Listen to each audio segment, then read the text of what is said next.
चल कर दो। परिसंचरण,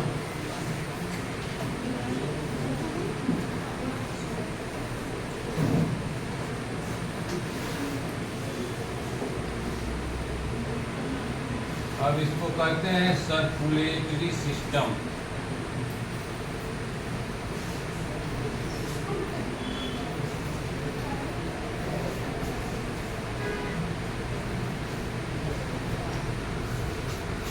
तो जैसे डाइजेस्टिव सिस्टम में हम लोग पढ़े, तो उसमें डाइजेस्टिव सिस्टम का एक पर्टिकुलर काम था, निश्चित काम था कि यही काम करेगा, भोजन के बड़े अणुओं को तोड़ के उसको छोटे अणुओं में बदलना, यही काम है डाइजेस्टिव सिस्टम का। और उसके कुछ कंपोनेंट भी हैं। डाइजेस्टिव सिस्टम का कंपोनेंट है ना, एक एलिमेंट्री कैनाल है इस काम को करने के लिए, और दूसरा है ग्रंथियाँ। दोनों मिल के बनाते हैं डाइजेस्टिव सिस्टम। उसी तरह जैसे डाइजेस्टिव सिस्टम था, वैसे ही सर्कुलेटरी सिस्टम है, जो कुछ विशेष भागों से मिल के बने हैं और उसका काम कुछ फिक्स है, काम निश्चित है कि यही कार्य करेगा। तो पहले हम लोग देखते हैं कि सर्कुलेटरी सिस्टम का काम क्या है।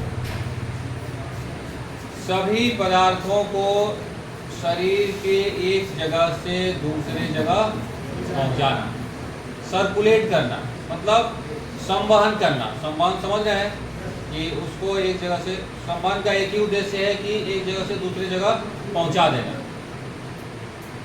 तो जहाँ जिसकी रिक्वायरमेंट है उस हिसाब से काम कर लेता है।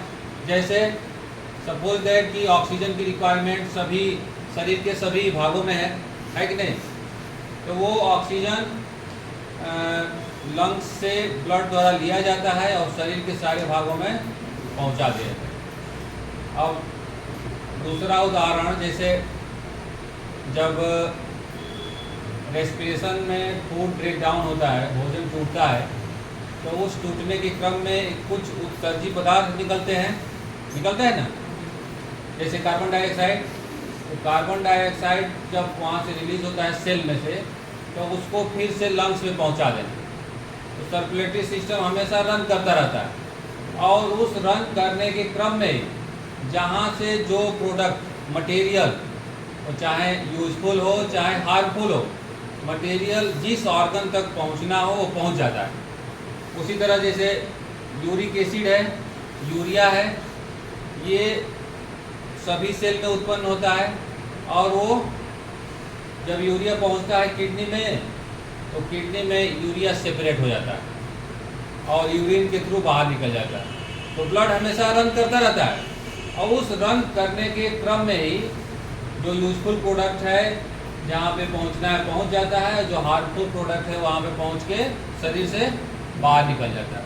तो इस पूरे प्रक्रिया में कुछ अंग इन्वॉल्व है, या कह सकते हो कि कुछ ग्रुप ऑफ सेल्स शामिल हैं जो इस परिसंचरण क्रम को बना रहे हैं। वो कौन कौन है? एक तो है जिसका नाम है हृदय, जिसे कहते हैं इंग्लिश में हार्ट। ये दोनों मैच कर रहे हैं, हृदय और हार्ट। कुछ और भी नाम इसको रख दिए गए हैं जो छोटा हो, इम्प्रेसिव हो, आकर्षित करे, लोगों को डेविएट करे। तो हृदय और हार्ट। उसके बाद है, जैसे डाइजेस्टिव सिस्टम में नहीं पढ़े कि एलिमेंट्री कैनाल है और ऑकलैंड है, उसी तरह सर्कुलेटरी सिस्टम के कंपोनेंट क्या हैं, उसके भाग कौन कौन से हैं? एक है हृदय और दूसरा है नलिकाएं।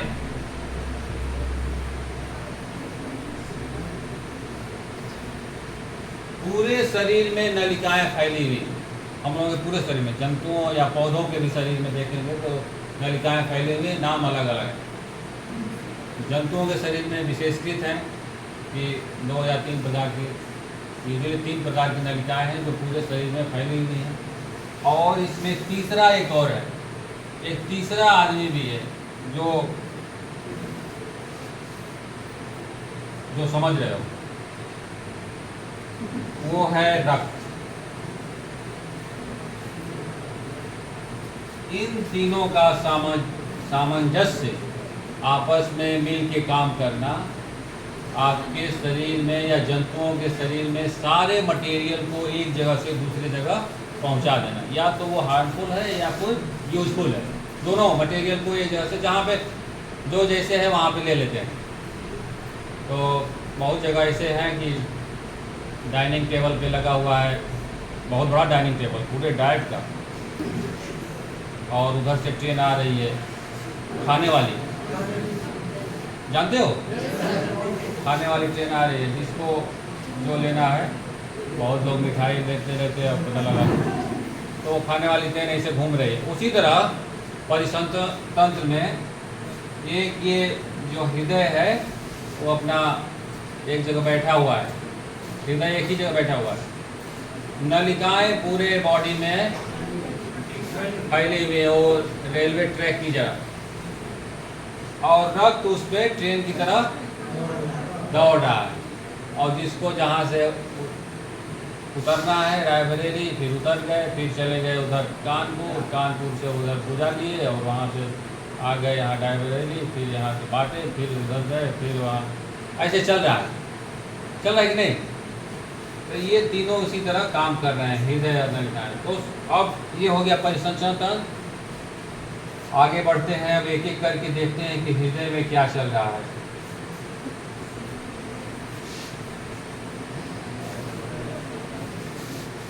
हृदय तो सब लोग जानते हैं, सबके पास एक हृदय है, और आप जानते हैं कि हृदय को दिल भी कहते हैं। तो दिल के बारे में ज़्यादा जानकारी है, हृदय के बारे में कम, क्योंकि इसको प्रसारित किया गया है बहुत अच्छे तरीके से। बहुत सारी इंडस्ट्री इस पर डिपेंड है। अगर इंडस्ट्री में से दिल निकाल दिया जाए तो पता लगा आधा ख़त्म। बहुत सारे गाने और बने हुए हैं, लेकिन हृदय पे बहुत कम आए। यूजुअली सभी जंतुओं में हृदय पाए जाते हैं। आप देखेंगे कि अगर फिशेज से ले लें, मछलियों से, तो मछलियों का जो हार्ट है वो 2 चेम्बर है, और फिर उसके बाद आ गए एम्फीबिया में 3 चेम्बर, रेप्टाइल तो कुछ 3 चेम्बर वाले हैं, क्रोकोडाइल में 4 चेम्बर है, और उसके बाद बर्ड्स और मैमल्स में 4 चेम्बर। और उधर मछलियों से नीचे जाएंगे जंतुओं में, तो कुछ में, कॉकरोच में 13 चेम्बर है हार्ट में।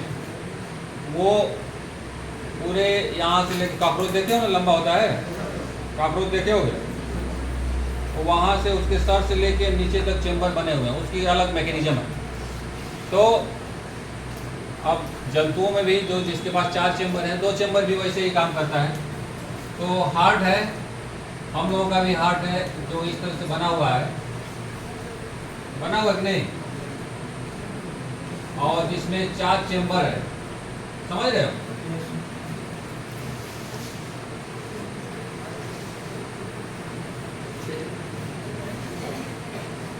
ये चेम्बर, अब सभी चेम्बर की विशेषता है कि सभी चेम्बर एक लंबी नलिकाओं से जुड़े हुए हैं, सभी चेम्बर, ऐसा नहीं कि वो ऐसे। अब ये इस तरह से यहाँ जाके इस तरह निकली हुई है, और इसमें भी एक नलिकाएं हैं, एक नीचे से आ रही है और एक ऊपर से, ठीक है। अब इसको अगर इसका नाम लिखना चाहें तो ऊपर वाले को कहते हैं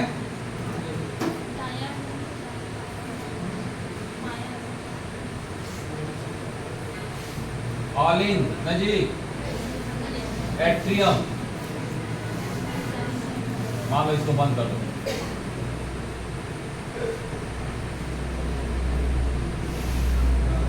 और नीचे वाले को नीला, मतलब वेंट्रिकल, और ये है एट्रियम।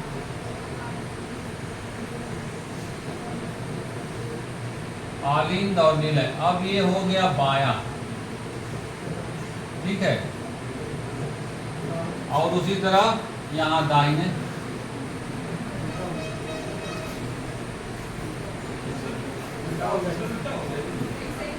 चलो ठीक, उल्टा भी पढ़ो।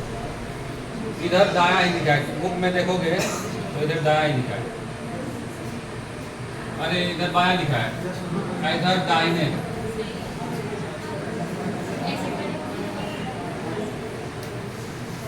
वेंट्रिकल, ये 4 चेंबर हैं यूजुअली जो हृदय में पाए जाते हैं। अब सबका जब पहले ही बता दिया कि ये जुड़े हुए हैं नलिकाओं से, एक एक लंबी और जो हैवी है, जो ब्लड को पूरे बॉडी से और पूरे बॉडी में कैरी करती है। तो अगर पूरे बॉडी से ब्लड यहाँ जा रहा है इस तरह, तो उसको रिसीव कौन करता है, और ऊपर से इधर आ रहा है ब्रेन ओनर से। पूरे बॉडी का 20% ब्लड ब्रेन में ही घूमता रहता है, क्योंकि हम लोग सोचते भी रहते हैं और सपने भी देखते रहते हैं, तो उसके लिए ज़्यादा एनर्जी चाहिए। और जहाँ एनर्जी चाहिए वहाँ पे ब्लड, बिना एनर्जी मतलब कि ऑक्सीजन की सप्लाई ब्लड से होगा, तो 20% ब्रेन में ही एनर्जी। अब आप सोच सकते हैं कि जो भी सोचेंगे उसमें एनर्जी कंज्यूम हो रही है। अब जो आप सोच रहे हैं, तो ऊपर से यहाँ ब्रेन से और नीचे की पूरे बॉडी पार्ट से यहाँ ब्लड आता है और दाहिने आलिंद में यहाँ पे इकट्ठा होता है और यहाँ से ट्रांसफ़र होता है नीचे, और नीचे से फिर कहाँ जाता है, नीलय में। यहाँ वॉल्व लगे हुए हैं, वॉल्व के थ्रू नीचे जाता है और नीचे से फिर ऊपर चला गया लंग्स में, फिर यहाँ से ऑक्सीजनेटेड हो गया और ऑक्सीजनेटेड के बाद फिर यहाँ आया बायां आलिंद में, और फिर यहाँ से नीचे गया और नीचे जाके फिर एक बहुत बड़ी नली से जुड़ा हुआ है और ये पूरे बॉडी में ट्रांसपोर्ट हो रहा है यहाँ से।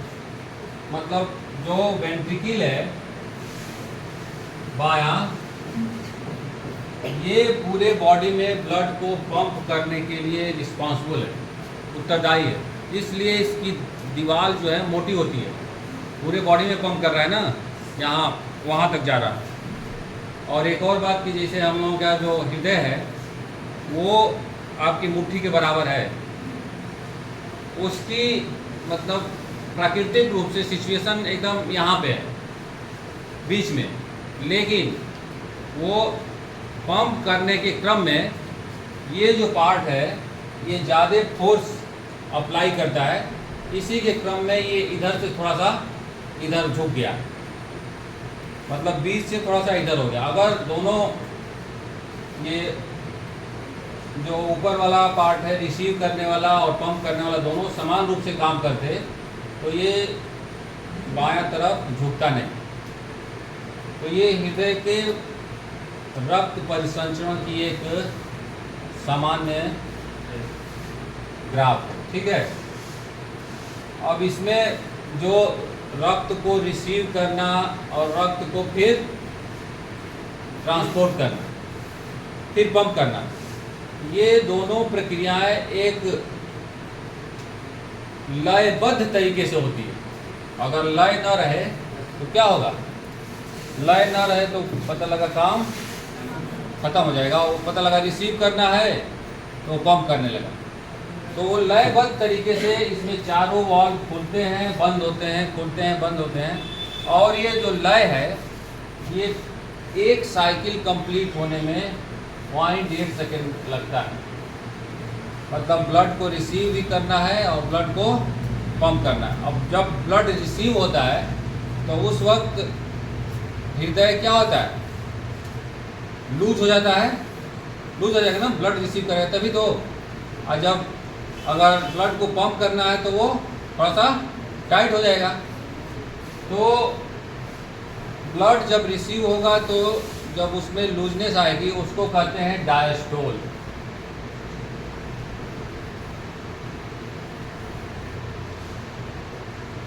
ये होता है उसकी जो प्रेशर है वो होता है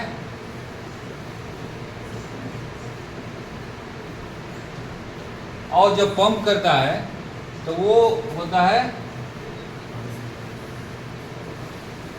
सिस्टोल।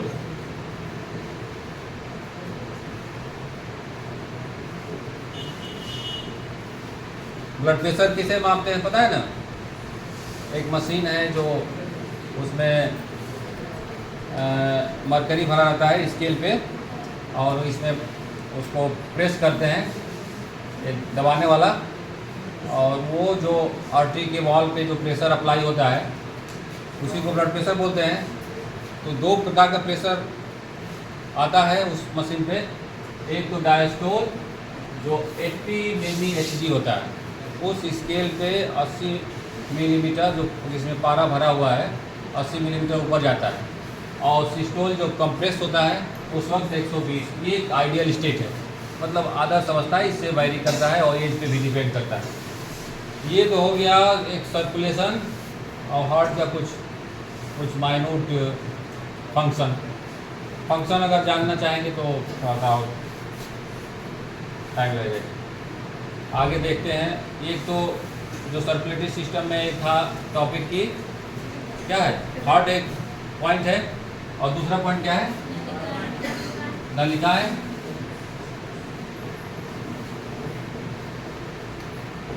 नलिकाएं मतलब वेसल्स या ट्यूब्स इसे कहते हैं। पूरे शरीर में हम लोगों के जंतुओं के शरीर में ट्यूब, अब कहीं भी अगर थोड़ा सा भी कट जाता है तो ब्लड आता है कि नहीं? और ब्लड हमेशा ट्यूब में ही फ्लो करता है, वो ट्यूब से बाहर नहीं आता, हमेशा ट्यूब में ही।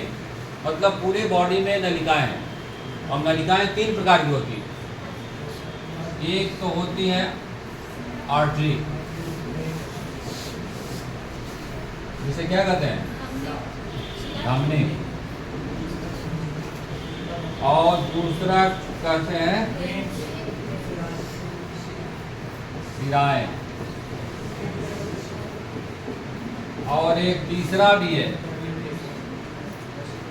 केशिकाएं, मतलब कैपिलरीज।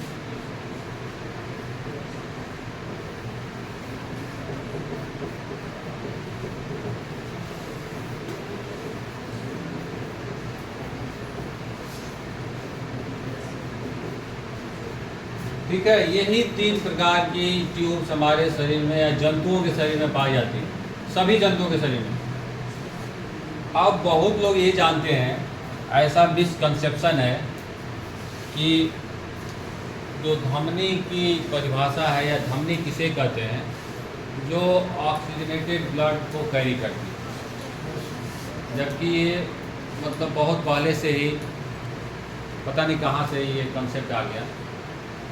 धमनी की परिभाषा ये है कि जो नलियाँ हार्ट से ब्लड ले जाती है, ऑक्सीजनेटेड डीऑक्सीजनेटेड उसमें मैटर नहीं करता कि ये ऑक्सीजनेटेड है या डीऑक्सीजनेटेड है।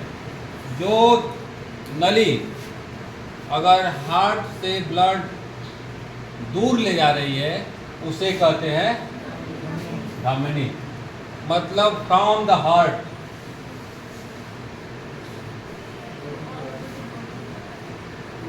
कोई भी धमनी हो उसमें ऑक्सीजनेटेड और डीऑक्सीजनेटेड मैटर नहीं करता, ये ऑक्सीजनेटेड ले जा रही है, ये डीऑक्सीजनेटेड ले जा रही है। ऑक्सीजन युक्त, अब बहुत जगह ऐसा कहा जाता है कि ये शुद्ध ब्लड है, ये अशुद्ध ब्लड है। अगर अशुद्ध ब्लड आपके बॉडी में या जंतुओं के किसी के बॉडी में रन करेगा तो आप जिंदा रहेंगे।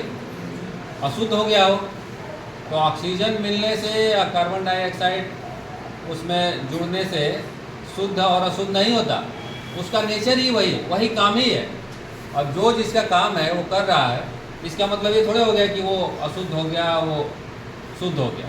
ऑक्सीजन ले जाना, कार्बन डाइऑक्साइड को ले आना, यही काम ही, शुद्ध अशुद्ध वाला मैटर ही नहीं। अब आर्टरी उसे कहते हैं, बहुत लोग यही अभी आज तक जानते हैं कि ऑक्सीजनेटेड डीऑक्सीजनेटेड, वो मैटर ही नहीं, क्योंकि एक एक्सेप्शन भी है। एक्सेप्शन है ना, एक ऐसी जो है जो लाती है ब्लड डीऑक्सीजनेटेड, तो वो इसीलिए, तो जो ब्लड हार्ट से दूर ले जाती है उसे कहते हैं धमनी, और जो टू हार्ट ले आती है, हार्ट की तरफ ले आती है ब्लड, उसे कहते हैं शिरा। हार्ट की तरफ ले आए उसे शिरा कहेंगे, ठीक है। और चाहे ऑक्सीजनेटेड हो चाहे डीऑक्सीजनेटेड, उससे मतलब नहीं। और कैपिलरी जहाँ शिराएँ और धमनियाँ मिलती हैं आपस में, जैसे आप सुने होंगे कि कार्बन डाइऑक्साइड का भी डिफ्यूजन हो रहा है, सेल से कार्बन डाइऑक्साइड निकल रही है और ब्लड में मिक्स हो रही है, ब्लड उसको कैरी कर रहा है। फूड जो है ब्लड को कैरी कर रहा है, फिर वो फूड सेल में जा रहा है। तो कैसे जा रहा है? डिफ्यूजन के थ्रू। इतनी पतली पतली शिराएँ हैं, एकदम पतला पतला, इससे भी पतला बहुत, कि वहाँ से ट्यूब को क्रॉस करके ऑक्सीजन भी चला जाता है और फूड भी चला जाता है सेल में, ट्यूब को क्रॉस करके। ये नहीं कि ब्लड वहाँ नहीं जाता। तो कैपिलरी एक ऐसा जगह है जहाँ से सारे मटेरियल को अपने स्थान पे पहुँचने का स्थान प्रोवाइड करता है कैपिलरी। अब मान लो यहाँ से ऐसे धमनी जा रही है, और ये धमनी अगर यहाँ पे पहुँची स्किन पे, किसी ऑर्गन पे, तो धमनी फर्दर डिवाइड होने लगी, क्रमशः डिवाइड होने लगती है। और ऐसे डिवाइड होते होते होते होते और फिर एक नया ग्रुप बनाती है, और इस ग्रुप में फिर ये शिरा में कन्वर्ट हो जाती है, ठीक है। तो ये कैपिलरीज हैं जो सेल से जुड़ी हुई है, और ये धमनी है जो ऑक्सीजनेटेड ब्लड ला रही है, और ये शिरा है जो डीऑक्सीजनेटेड, इसमें ऑक्सीजन यूज हो गया। तो इस तरह से दोनों आपस में जुड़ी हुई, और जो भी मटेरियल यूज होता है उसको यूज कर लेती है। अब धमनी और शिरा में कुछ आधारभूत अंतर है। अब क्या क्या अंतर है पहले देख लीजिए। धमनी और शिरा,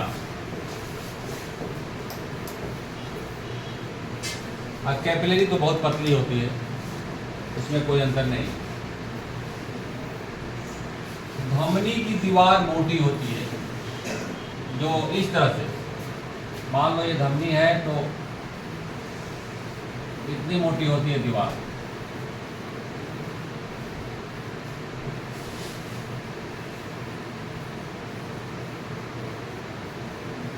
मस्कुलर, कहीं कहीं मस्कुलर होती है,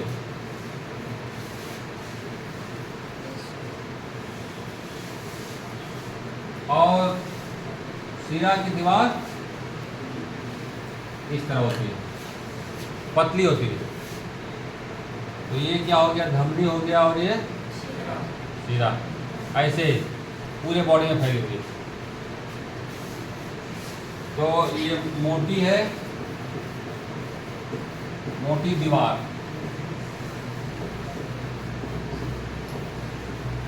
मतलब वॉल है, बहुत अकेले नहीं सकते। ये पतली है। अब मोटी इसलिए दिया गया है कि ब्लड को बहुत फोर्स के साथ पहुंचाना है। अगर यहाँ पे जहाँ जॉइंट्स हैं, यूजुअली धमनियाँ जो है मसल्स के बीच से जाती हैं, और ऊपर जो दिखाई दे रहा है ये सब शिराएँ हैं, और धमनियाँ मसल्स के बीच से। इसीलिए जब ब्लड प्रेशर मापते हैं ना, तो उसको कस के बांध देते हैं कि वो जो धमनी नीचे है उसको सेंस करे। नहीं तो ऊपर तो शिरा है और उसकी दीवार पतली है, वो तुरंत ऐसे बंद हो जाएगा। तो ये बीच से जाती है, इसलिए मोटी दीवार बनाई गई। और दूसरा है, इसमें ब्लड बहुत प्रेशर के साथ बहता है, बहुत प्रेशर रहता है उसमें। जो भी प्रेशर हम लोग मेजर करते हैं वो प्रेशर धमनी की है, शिरा में कोई प्रेशर नहीं होता, क्योंकि ब्लड जब हार्ट की तरफ जा रहा है तो अगर वो बहुत तेज़ी से प्रेशर के साथ जाएगा तो उसमें दिक्कत हो सकती है।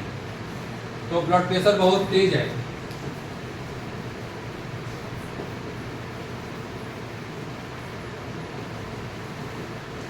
और तीसरा एक अंतर है कि इसमें ब्लड तो स्लो मूव कर रहा है, स्लो मूव कर रहा है ना, तो स्लो मूव करने से इसमें क्या होता है कि ब्लड को पीछे जाने के चांसेज होते हैं। तो इसमें वॉल्व लगे होते हैं इस तरह से, ऐसे अगर मान लो ब्लड ऐसे जा रहा है और पीछे की तरफ आना शुरू किया तो वॉल्व बंद हो जाता है, वो अपने यहाँ से चिपक जाएंगे, ऐसे चिपक जाएंगे, फिर ब्लड नीचे नहीं आ पाता। तो जो बड़ी बड़ी सिराएँ हैं जो हार्ट के नज़दीक गई हैं वहाँ पे वॉल्व लगे हुए हैं, और वॉल्व जो है ब्लड को पीछे जाने से रोकता है। वॉल्व केवल सिराओं में पाए जाते हैं।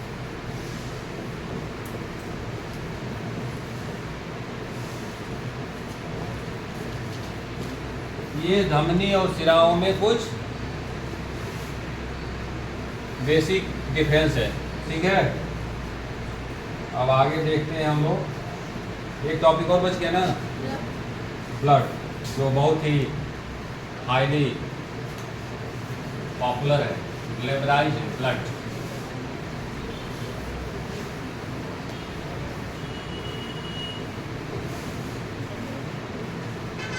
मैं तेरा खून पी जाऊँ। तो रक्त, तो सब लोग जानते हैं कि रक्त का रंग कैसा होता है।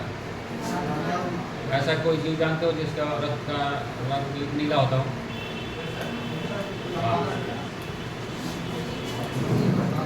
हाँ, खोज के आना, ठीक है।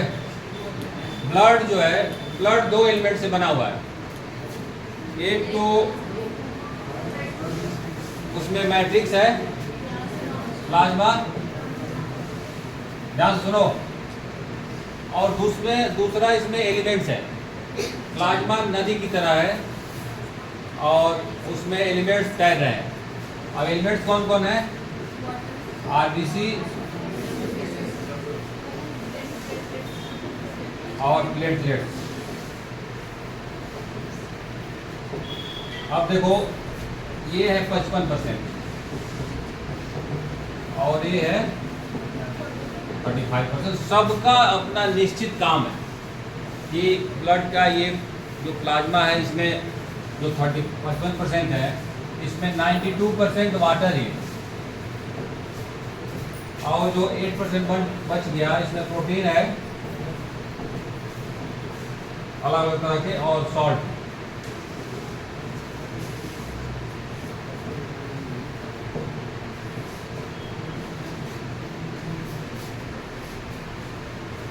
आरबीसी का अपना काम है ऑक्सीजन को ला जाना, कार्बन डाइऑक्साइड को लाना। डब्ल्यूबीसी का अपना काम है, और प्लेटलेट्स का ब्लड को थक्का जमाना, ठीक है। ये सब अपना काम में लगे रहते हैं। उसी वर्क के क्रम में जो दूसरा फूड को ले जाना है, यूरिया को ले जाना है, वो सब काम उसी में चलते रहते हैं। जैसे प्लाज्मा में बहुत सारे मटेरियल वाटर में घुलनशील है, उसको डिजॉल्व सॉल्यूशन में जहाँ पहुँचना है वहाँ पहुँच जाते हैं, और फिर वो ऑर्गन उसको जो काम है उसका करके फिर फिनिश कर देता है। तो ये रक्त के थोड़ा सा स्मॉल इनपुट। अब देखो, ये तो हो गया सर्कुलेशन। सर्कुलेशन कितने प्रकार का होता है? संवहन, ये बहुत जरूरी चीज है, इसको बहुत कम लोग जानते हैं, और जो जानते हैं वो बता नहीं पाते। संवहन कितने प्रकार का होता है? जंतुओं में दो प्रकार के, एक तो बंद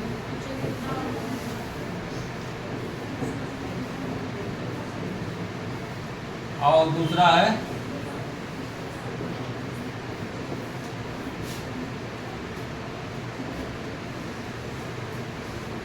इसे कहते हैं क्लोज्ड, और इसे कहते हैं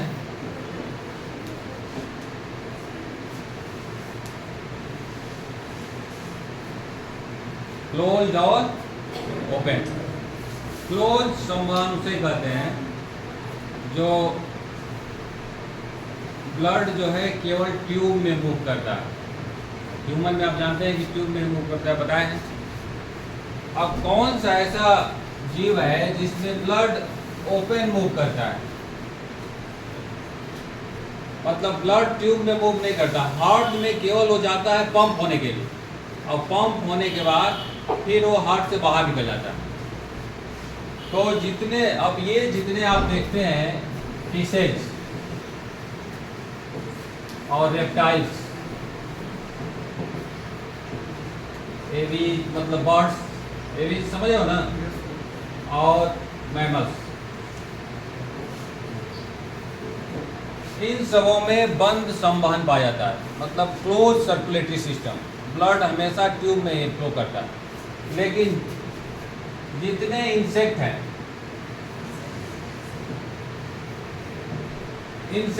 इसमें ओपन सर्कुलेटरी सिस्टम है। आप देखे होंगे, नहीं देखे होंगे, जैसे सपोज दैट कि ये कॉकरोच है। कॉकरोच का हार्ट 13 चेम्बर है, ऐसे हार्ट लगा हुआ है इस तरह। अब जब ऐसे लगा हुआ तो ब्लड यहाँ से ऐसे कलेक्ट होके जाता है, फिर ऊपर ऐसे फव्वारे जैसा निकल जाता है, और पूरे जो बॉडी कैविटी है जिसमें हमारे ऑर्गन है, लीवर है, इंटेस्टाइन है, लंग्स है, किडनी है, वो सब अपना ब्लड से नहाते हुए ऑक्सीजन ले लेते हैं, क्योंकि ऑक्सीजन ब्लड का काम ही है ऑक्सीजन का सप्लाई करना। लेकिन यहाँ पे ऑक्सीजन नहीं लेते। तो इस तरह के सर्कुलेशन को कहते हैं ओपन सर्कुलेटरी सिस्टम। अब इसमें ऑक्सीजन सप्लाई की अलग मैकेनिज्म है, हम लोग उस समय भूल गए थे जब श्वसन तंत्र पढ़ा रहे थे। और सारे इंसेक्ट में ओपन, कुछ और भी एनिमल हैं जिसमें ओपन सर्कुलेटरी सिस्टम पाया जाता है। आप सुने होंगे कि आप कभी देखे होंगे कि जो इंसेक्ट है उसका ब्लड कैसा होता है, रंग, हाँ? सारे इंसेक्ट का ब्लड वाइट होता है, उसमें आरबीसी नहीं है, आरबीसी पाया ही नहीं जाता। अब जब आरबीसी नहीं पाया जाता तो आरबीसी का काम है ऑक्सीजन को कैरी करना। तो इसमें ऑक्सीजन कैरी वाला जो पिगमेंट है हीमोग्लोबिन, वो पाया ही नहीं जाता।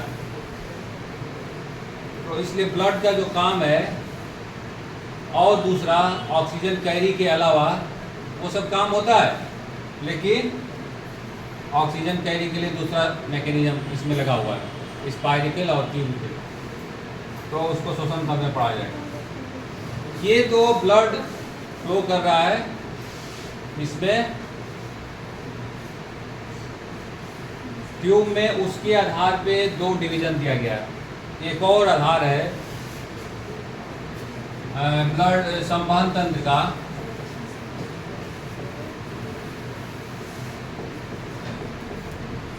सर्कुलेशन 2 प्रकार का और होता है, सिंगल और डबल सर्कुलेशन। ठीक है, अगर ब्लड को एक सर्कुलेशन पूरा करने में हार्ट में 2 बार विजिट करना पड़े तो इसे कहते हैं डबल सर्कुलेशन। हार्ट में 2 बार विजिट, बहुत लोग 3 बार कर लेते हैं। ब्लड जो है हार्ट में 2 बार ह्यूमन का विजिट करता है कि नहीं? एक बार गया, फिर लंग्स में गया, फिर हार्ट में आया, तब फिर पूरे बॉडी में गया।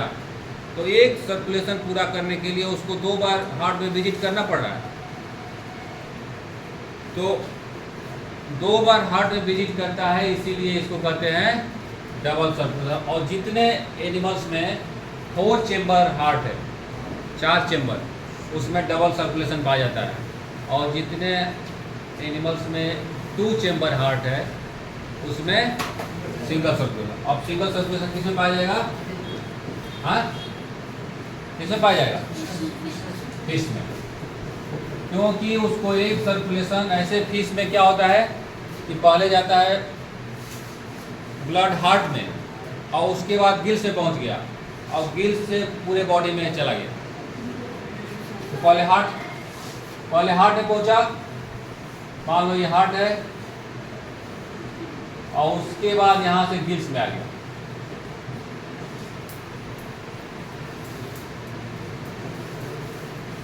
ठीक है, यहाँ से आया इधर और 2 ही चेम्बर है, और एक ऊपर एक नीचे, और यहाँ से गिल्स में आ गया, गिल्स से पूरे बॉडी में आ गया। तो इसको एक सर्कुलेशन पूरा करने में हार्ट में एक ही बार विजिट करना पड़ रहा है, इसलिए इसे कहते हैं सिंगल सर्कुलेशन। तो सर्कुलेशन के यही 2 टाइप हैं, एक तो सिंगल और डबल, और एक और बताएं ओपन है क्लोज। ओपन क्लोज इसलिए कहते हैं कि वो ट्यूब में बहता है, और ओपन अगर खुला दरबार हो तो कोई भी आए। आज के लिए इतना ही।